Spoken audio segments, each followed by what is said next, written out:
All right. Welcome back, everybody, to Experience University Podcast, Season 8, All Things Interviews.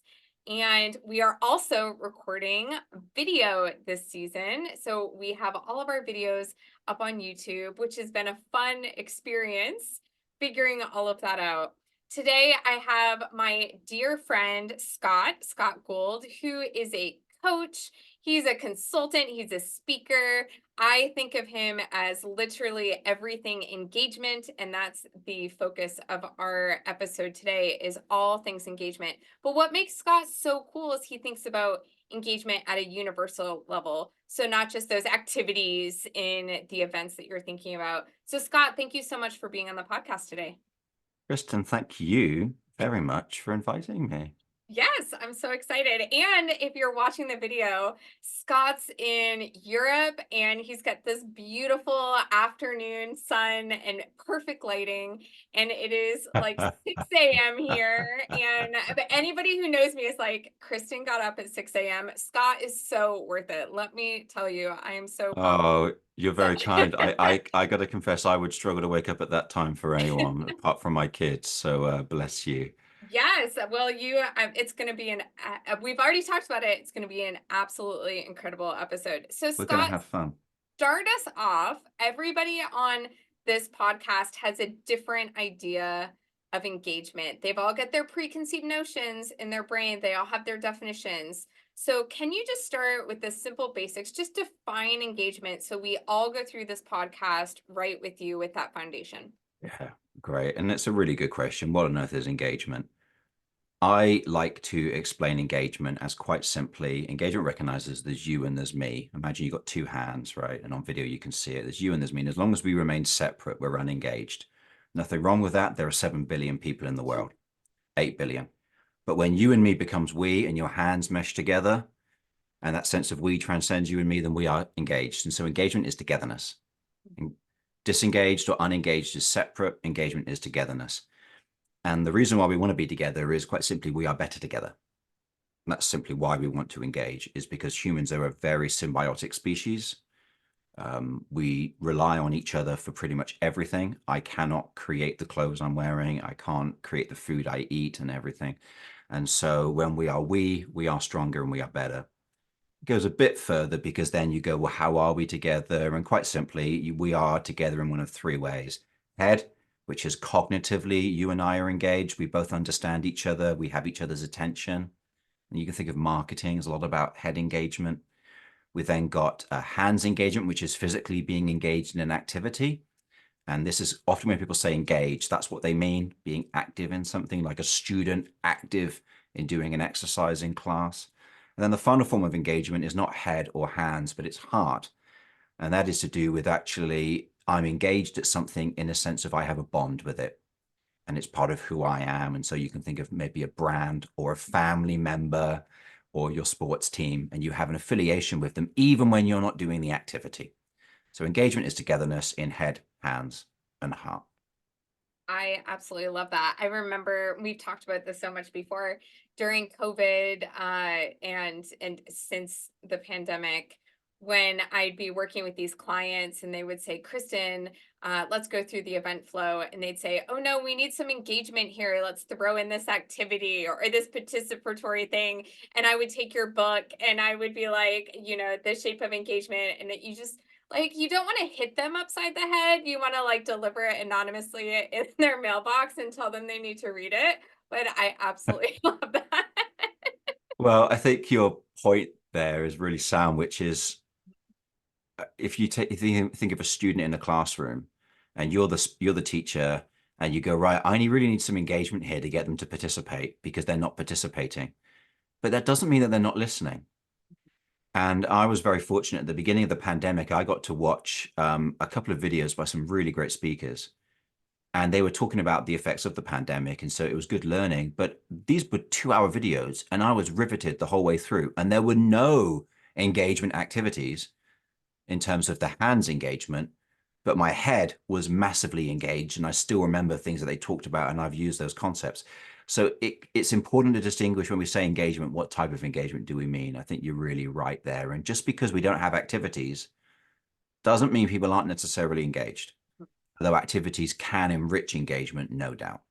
Absolutely. I always tell people, I say, have you ever binge watched anything on Netflix or Amazon Prime or whatnot? Because you could sit there and 6 hours can go by and you are so deeply connected with what you're hearing and the story and the arc, and you're not doing activities with your hands, right? So it's Yeah, this concept, right? totally. You are not doing a virtual poll. There's no Slido. There's no breakout rooms. And I think, let's just be honest, all of us as people who've worked in events, and I come from an events background, we all know that often we try to get participatory exercises to cover up for the fact that sometimes the content might not be mentally capturing or engaging, right? We all know what it's like that when you have a speaker that's so good, people are just like, I don't want to pause. I just want to listen. So there's room for both. I think that would be the point. Absolutely. And so coming from your background, you have such an interesting background. You've done business events, you've done church events, you've done all different kinds of events, and they're all uniquely different in their own ways. So one thing that you're a master of is you design for social experiences. And I'm wondering if you could kind of talk through what that means, how that might be a little bit different, and what you do to make those successful. Because I think that's something the event industry has started to recognize. All the newsletters and all the blogs and all the LinkedIn influencers are all saying, like, we go to events for networking, we go to events for the Mm, social experience, we go to events for connection. How do we design for that? And I'm like, Scott. yeah. Oh, well, I appreciate that. I think anyone knows it. I think what's fascinating about engagement is there is this myth that we engage differently at work than we do at home. And that is not true. We use the same parts of our brain. There's not a home part of our brain and a work part of our brain and a customer part of our brain. So the reason why I study engagement at a universal level is because engagement is the same psychologically for engaging employees as it is engaging customers, as it is engaging a community or event attendees or someone on a date, what have you, or your children, which are, some of the hardest. And when it comes to events, we all know that if you go out with some friends for a drink, it's lovely when there's a small group of you. We love it. And the great thing about a small group is it takes the pressure off the intensity of one-to-one conversations. And it means that you are able in a group to discuss things and then you keep on talking about them afterwards. Maybe you have a WhatsApp group where the conversation continues. You mentioned, Kristin, one of the reasons why you've been waking up early is because you're doing an exercise group with a number of different people. I think the mistake that events make is they don't design for social connection, or if they do, they tend to only design for one-to-one connection. So we saw this in the pandemic. All of a sudden, we could use Hopin or Swapcard or anything to do one-to-one networking with individuals at an online event. It's a really good idea, but that's the problem. When you connect one-to-one, it only takes one person to not do the follow-up and the connection is over. If you have three people connecting, and we can think of this as, let's say, the rule of three, you actually increase the nodes, you lessen the intensity of the conversation because actually you've now got three people. And in fact, if one person knows the two others, they act as an in-betweener. And then in terms of staying in touch, you're more likely to stay in touch with a group of three than you are just a one-to-one connection because you've now got the sense of accountability. So I think events could really do with designing groups of three or groups of four. We have one-to-one occasionally, and we have small groups in terms of 20 people in a room for a breakout session or a workshop, but we don't create these smaller groups. And I think it's a massive, massive shame. Even just think, how often do you go to an event and you see stragglers standing by themselves? How many events do you know that actually have staff that have been allocated just to introduce people to each other and network them? And these are I'm nodding my head, and then I'm like, you're oh, nodding your head, yeah. audio podcast, you can't hear that, but on the video you can. Yeah, I could see that was a really solemn shaking of your head. We just don't do it. So, I mean, I appreciate this might be, some people might just be uncomfortable me sharing this, but I was a church minister. And one of the ways that I grew my church, not just in numerical size, but in social maturity, was I emphasized 3 and 4-way connections. So if somebody was new and they came to church, my assumption was by coming, they give me permission to say hello. They're interested. And then what I did was I'd go and greet them. I also made a contract with the congregation. If anyone new comes, could we all just make sure that we greet them? Can at least two people say hello to a newcomer? So one or two people would say hello. I'd say hello. Very often we'd end up in a small conversation. That person now in the week had 3 people with whom they could reconnect with. Rather than the normal experience, many will have of visiting a church as no one talks to you. Mm-hmm. Or one person might talk to you. This isn't just church, though. This is any event. How many events have you been to where you didn't know anyone? Everyone goes into their normal groups and no one is helping you connect. And all you end up doing is speaking to 1 or 2 individuals on a one-to-one basis. It doesn't stick. We need 3-way connection. That for me is a massive thing. And the psychology points to this. We love to engage in activities when actually we can do it with other people. If you think about it, hands engagement works best when we hold hands with other people. We love to engage in small little groups like that. That for me is a big thing. Yeah, absolutely. I can already hear people's brains working with like but Scott, what about a large event? But Scott, what if people don't want to connect? What if people don't want to be engaged? What if you have that resistant person who, you have to deal with or work with, whether in a small meeting or in a large event?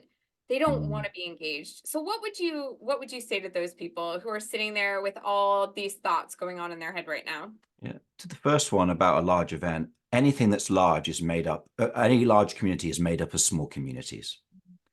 The myth of one large community does not exist. There is not a community of 600.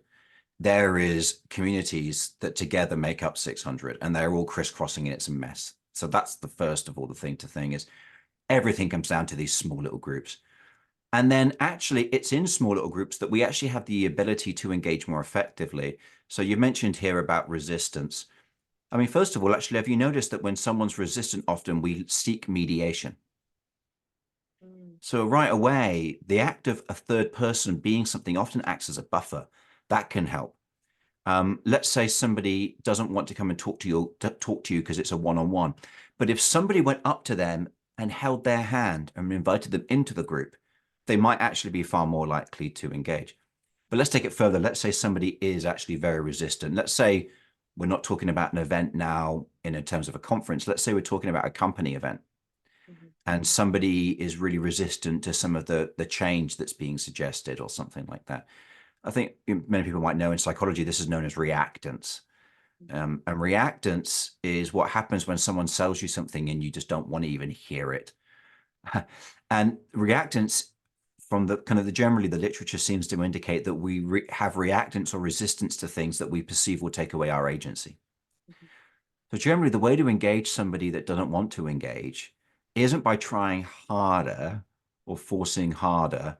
It's actually by going softer and lowering their threat response. So we all know the idea of fight and flight and freeze and fawn. Often those things are activated because people perceive that we are going to steal something from them and they're not safe. So often the way to engage with people is to go soft, is to go really gentle. Have you ever seen somebody argue somebody else into agreement? Yeah. It doesn't happen. My arguing is silent, with my daughter. I'll get quiet. I'll just look at her and she'll be like, "Oh no, mommy's serious," because she got quiet. She's getting quieter. Yeah, well, that's it. There's one of my favorite sayings is nobody's ever insulted into changing their mind. Mm-hmm. Absolutely. So generally the way that we do it psychologically is if you're meeting someone who is resistant, the first thing you do is you emphasize connection. So you try to just demonstrate you and I, we both believe in the same thing here. And you might say that explicitly, or it might be implicitly like, hey, you and I are both fans of this team or something like that. Or, hey, I know that your family, how's your family? You just build a bit of commonality. That generally creates positive emotion. There's a theory called the broaden and build theory by Barbara Fredrickson. She found that when people experience positive emotions in the moment, it broadens their thought action repertoire. Like literally, it reduces their fight or flight response, which narrows the mind. And instead, it makes them feel like they're safe. And when you feel safe, you see more possibility. It's why people don't innovate when they're stressed, because you just go into survival mode, which is very narrow. So by creating commonality, you create some positive emotion. And then I normally find that if you do have someone who's resistant, state your intention, because often they assume that you want to take away their liberty. And actually your intention is, for instance, I know this is this change program. You might not like it, Fred. I understand that maybe you perceive this. I really hope you realize this actually isn't about changing your work. This is, that is safe. Or it might be, Kristin, I know you're a bit nervous about talking to these people, just so you're aware, Mhm. everyone here actually is probably just as scared as you are or something like that.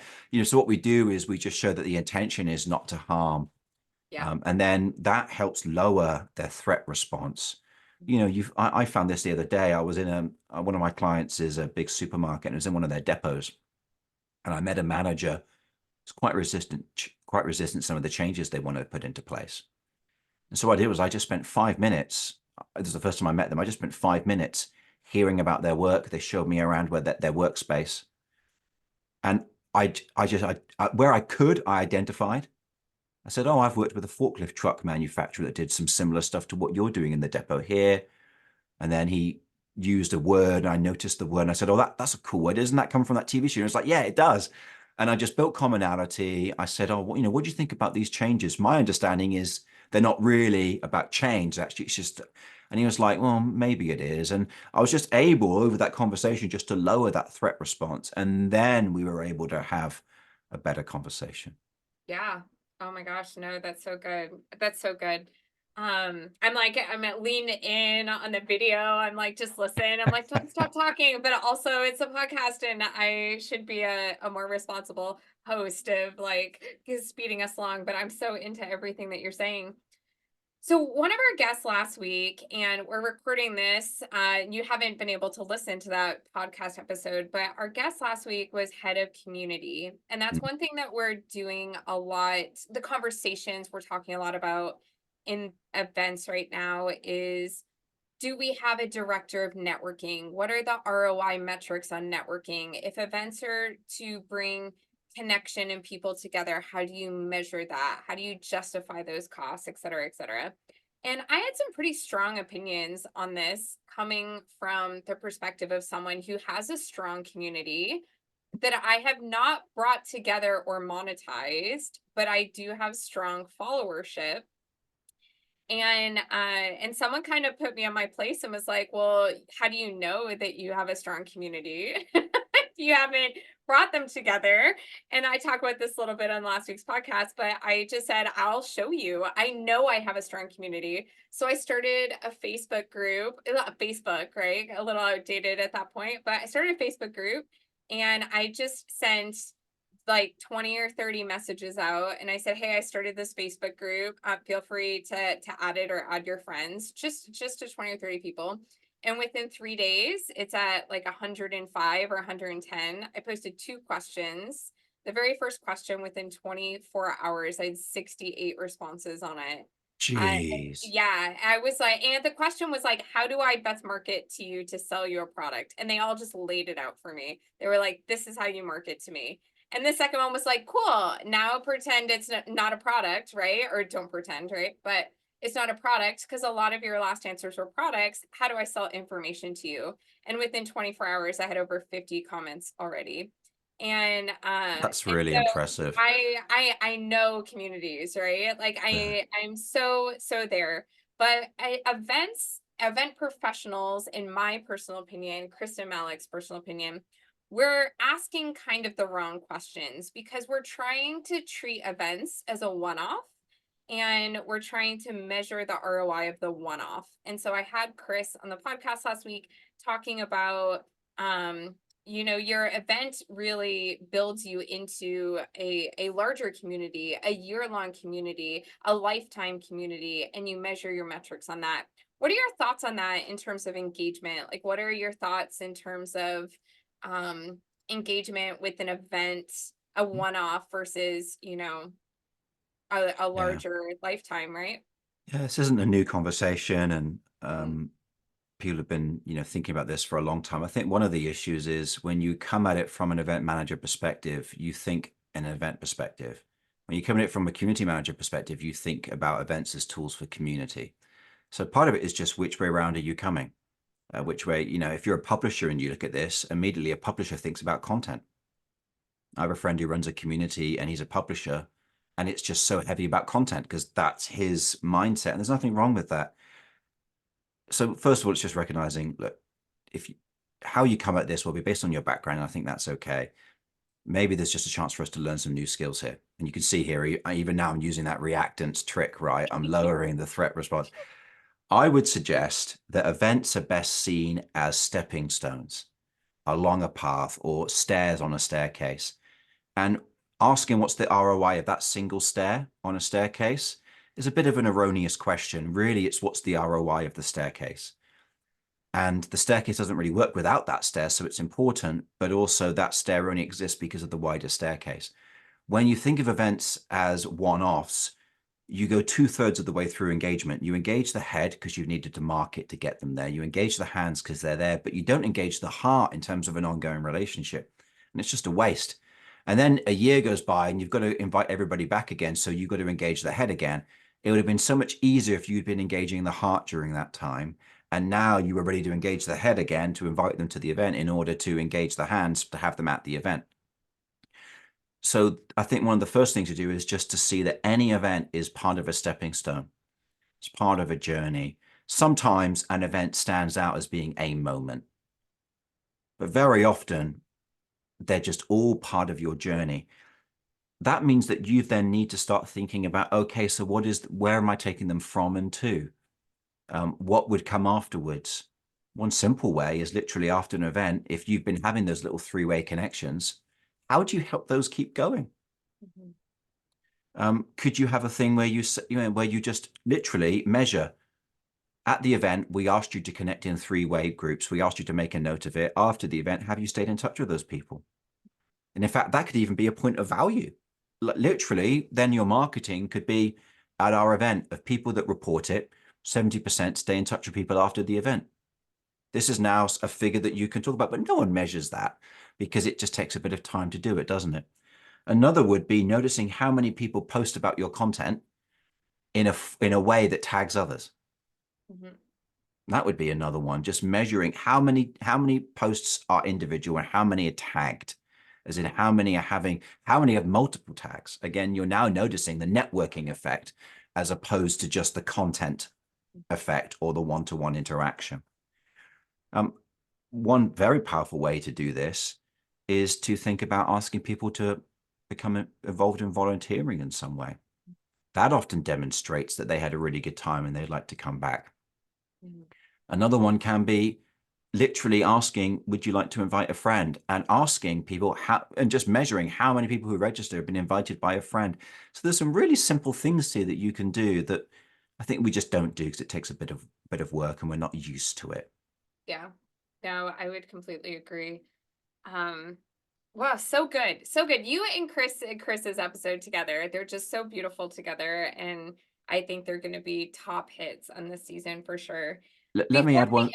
Go ahead. Oh, can I add one more thing onto that, which I just Yeah, please remembered? do. Is I had the privilege of being on a panel with Hugh Forrest, who's the Chief Programming Officer of South by Southwest. And I've stayed in touch with Hugh. Okay, surprise, that's what I do. I stay in touch. And one of the things that Hugh talked to me about was how at South by Southwest, any year is 50% returning, 50% new. I think that's just a really great stat to bear in mind. You do need new people, else you go from a community to being a clique. Yeah. And you don't necessarily want people to return every year. Sometimes you want them to take some time out. But that doesn't mean they're not part of the community. Just because they didn't participate in terms of the hands engagement doesn't mean the heart engagement isn't there. That's a really important thing. Community doesn't mean that they are full on sold out. It could just mean that they are happy to follow you, as many of these people were that you were in this little Facebook group you've created. Now they've engaged, but they won't engage in that way forever. And we shouldn't need it to be forever. People grow up, kids need to leave home, right? So I think there's a sense of freshness that we also need to consider. Absolutely. I love that. And I can think of several events that it's like I make an intentional choice to visit every 3 years, not every single year, because not enough changes on the year to year, but I still want to stay in touch. I love that. Okay, before we go into our last question, which is always what's one key takeaway, how can people get in touch with you? They're like, Scott, I love all of your content. If they're not following you on LinkedIn, with your permission, I'd love to definitely post your LinkedIn because you post excellent content on your LinkedIn. But how do you want them to engage with you further? Yeah, LinkedIn. I love having conversations with people on LinkedIn. So I don't post here are 3 top tips, although occasionally I might. Generally, I'm asking questions and I'm curious what people think. I'm linkedin.com/in/Scott A. Gould, or just Scott Gould. You can search for me, SCOTTGOULD. My website is scottgould.com, SCOTTGOULD.com. My book is called The Shape of Engagement, and it's available on Amazon or where books are sold. Awesome. And I will make sure all of those are posted below in the show notes for people to click through. Thank you. Definitely. And then, okay, what's one key takeaway? Keeping in mind this podcast, event planners, event designers, students that are interested in events experiences, experience designers, marketers, all the people. What's your one key takeaway that you're like, if you get nothing else from this podcast, which they got a lot, this is the one thing? The rule of 3. Mhm. Thread people together. If you're on the video, you can see it here. It's like a triangle, and you're constantly threading the connections of people together. You're 3-weighing them. I think that to me is so powerful. Try not just having coffee with one person, try inviting 2 people for coffee. Mm. See how that performs against an average one-to-one coffee. Mm. Try not having a networking meeting with one person, try 2. Just see. Give it a week and see how you get on. I think you'll be surprised by the benefit. I love that. I've got some one-on-ones scheduled for next week. Maybe I'll make those 3s and then I'll report back, because that would be a fun experiment. Yeah, what have you got to lose? I know, right? Oh gosh, Scott, thank you so much for being on the podcast, for being on Thank video, you. for giving me a beautiful reason to wake up and log on to Zoom. And you can see my lighting's changing like throughout the whole thing as It is as the sun is rising. Well, the sun's quite nice here. I trust it's even nicer for you when it gets around to your side of the world. It will, but I'll be actually today I'm running an event all day from 8 a.m. our time till 6 p.m. And fun. Well, I should talk about this in a future podcast, because I just marketed this event for the very first time 14 days ago, so 2 weeks, and I have over 200 people coming. And so over 70 of those are in person and then over 150 online. And I just did the very first advertisement for it 14 days ago. So talking about lead times getting shorter and shorter, and here I am. So that's that. I want to say I didn't get an invite to that. So I don't know if anyone else is listening and they're feeling a little bit peeved, but I'm feeling slightly put out here. What a great turnout. Good luck with that. And I hope that Yes, you enjoy threading people together a little bit more today. definitely, for sure. So thank you again so much, Thank Scott. you. And for all of our wonderful listeners, I will catch you on the next episode. Stay tuned.